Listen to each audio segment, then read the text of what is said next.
So yan guys, kung sinong gustong magpagawa ng lamisa na tiles yung sahig at saka sa upuan niya ay plywood tiles to guys.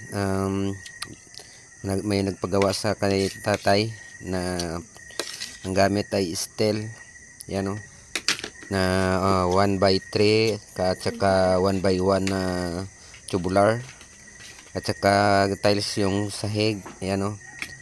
Hindi kayo magsisisi dahil matibay yan ginawa ni tatay. Ayan.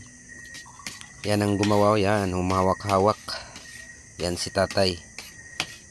So, PM lang guys kung sinong gustong maggagawa sa atin sa Facebook page ng Jeprel Silis at saka sa YouTube na Don Katay. Paki-share at saka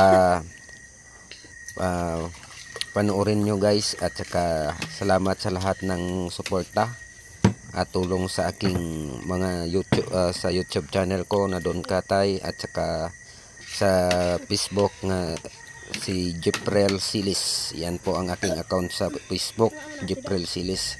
Yan yung finish niya guys. Yan, plywood na yan. Yan, matibay yan kahit hampas ng asawa sa sa lasing na bana. Hindi yan masisira.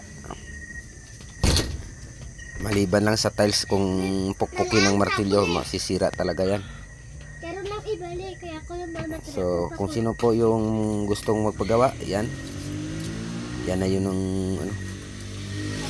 finished product niya.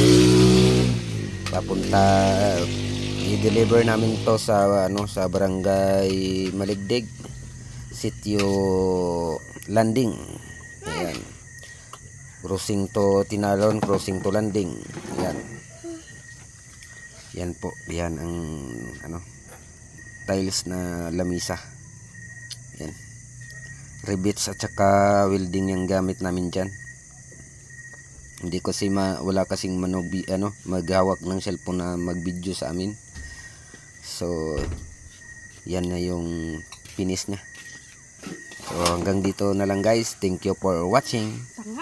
Sana panoorin nyo ng patuloy. Thank you talaga sa inyong suporta. So, bye-bye.